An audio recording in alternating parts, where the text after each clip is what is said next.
आज हम सरायकेला खरसावां जिले के नीमीडीह प्रखंड से एक गंभीर शिकायत की रिपोर्ट लेकर आए हैं, जिसमें स्थानीय अंचल अधिकारी पर ग्रामीणों के साथ दुर्व्यवहार, धमकी गाली देने और अवैध वसूली के आरोप लगे हैं। शिकायत के अनुसार रघुनाथपुर गांव की पूनम रजक को कपड़े आयरन कराने के बहाने अंचल अधिकारी अभय कुमार द्विवेदी ने कार्यालय बुलाया था। दावा है कि कार्यालय का लिपिक पूनम को कपड़े बदलने की बात कहकर कार्यालय में बुलाने का मैसेज पहुंचाया था, पर कार्य व्यस्तता के कारण वह नहीं पहुंच सकी। फिर आरोप है कि अंचल अधिकारी स्वयं पूनम के घर पहुंचे और धमकी दी कि यदि आप न्यायालय में नहीं आई तो आपके और आपके पति के खिलाफ मामला दर्ज करवा दूंगा। शिकायत में यह भी कहा गया है कि अंचल अधिकारी ने जाति सूचक गालियां भी दी। स्थानीय ग्रामीणों ने यह भी आरोप लगाया है कि अंचल अधिकारी व इनके कथित दलालों द्वारा अवैध बालू वाहन पकड़ने के बहाने वसूली की जाती है और सरकारी जमीन पर लंबे समय से बस रहे लोगों से बड़ी रकम घूस के रूप में मांगी जाती है। शिकायतकर्ता ने आरोप लगाया कि यदि पैसे नहीं दिए गए तो अन्यायपूर्ण कार्रवाई शुरू कर दी जाती है। इन आरोपों के मद्देनजर एक याचिका भी उच्च न्यायालय रांची में दाखिल की गई है।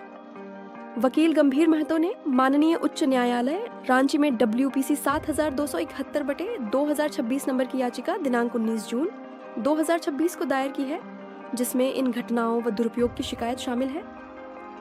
हमने सरायकेला खरसावां जिला उपायुक्त नीतीश कुमार सिंह से इस मामले पर संपर्क करने की कोशिश की, परंतु उनके मोबाइल पर कॉल नहीं उठे। शिकायतकर्ता ने यह भी बताया कि उन्होंने व्हाट्सएप पर मामला पोस्ट किया, लेकिन उपायुक्त की ओर से कोई जवाब नहीं मिला। अंचल अधिकारी अभय कुमार द्विवेदी से फोन पर संपर्क करने पर उन्होंने इन आरोपों का खंडन करते हुए कहा कि ऐसा कोई मामला नहीं है। स्थानीय निवासियों का सवाल है, यदि सरकारी पद का दुरुपयोग के गंभीर आरोपों पर जिलाधिकारी या प्रशासन समय पर कार्रवाई नहीं करते तो आम नागरिकों को न्याय कैसे मिलेगा। इस सवाल के साथ हम प्रशासनिक जवाबदेही और पारदर्शिता की मांग कर रहे हैं।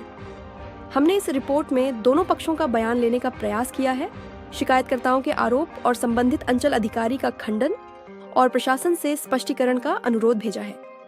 जैसे ही हमें प्रशासनिक प्रतिक्रिया मिलेगी, हम उसे आपके समक्ष रखेंगे। ध्यान दें, यह रिपोर्ट शिकायतकर्ताओं के दिए गए आरोपों पर आधारित है।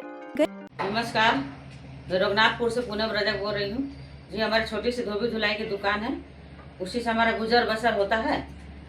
एक दिन CO साहब आए थे, 2 बार पहले भी काम कर चुके हैं उनका। तो एक कपड़ा लेके आए 10 उनका इनके स्टाफ, वो भी आए थे, बोले कि हमको इमरजेंसी में चाहिए। हम बना करके दिए उनको, पैंट शर्ट मिला करके 10 हुआ था। लेके गए, फिर 4-5 दिन के बाद फिर एक कपड़ा लौटा कर लाए, बोले कि ये कपड़ा हमारा नहीं है, बोले किसी और का कपड़ा डाल दिए हैं। हमने सर हो सकता है, गलती हो जाता है, इंसान से गलती होता है। तो फिर वो चले गए उनके स्टाफ, फिर 2-4 बात की, फिर आए, फिर आकर के बोले कि आपको CO साहब बुलाए हैं, हम सब जाने नहीं सकेंगे, अब ज़्यादा थोड़ा समय हो गया, हम लोग को दुकान लगाना है, तो हम लोग बाद में जाकर मिल लेंगे, आज से कल सुबह जा करके। तो फिर ये चले गए अपने दुकान लगाने, हम भी अपने काम में व्यस्त हो गए। फिर 5-5:30 के बीच में CO साहब फिर आए, आकर के तुरंत बोलते कि हाँ तुम लोग गई नहीं। हमने सर अभी नहीं, हम लोग समय नहीं हो रहा, कल हम लोग सुबह चले जाएंगे आपके पास में, आपका क्या समस्या है हम लोग सुन लेंगे। तो बोले हाँ तुमको हमारा अंदाजा नहीं है पावर का, वैसे तुम लोग पति पत्नी दोनों को ऐसा केस बना के तुम लोग को जेल में डाल देंगे ना, तुम लोग जिंदगी में चक्की पीसते रहना।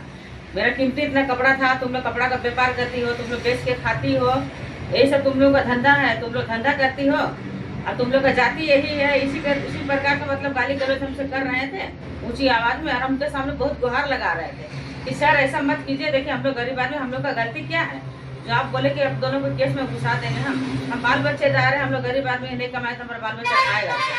सर अगर हमारे तरफ से अगर कुछ गलती आपका हुआ है तो हम लोग आपसे माफी मांग रहे हैं हाथ जोड़ करके हम, कि आपका अगर कपड़ा नहीं है तो आपको हमसे मूल्य दिया जाएगा, या फिर हम कपड़ा किन खिला देंगे आपको हम। लेकिन सर आपको इस तरह का व्यवहार नहीं करना चाहिए था। जय हिंद।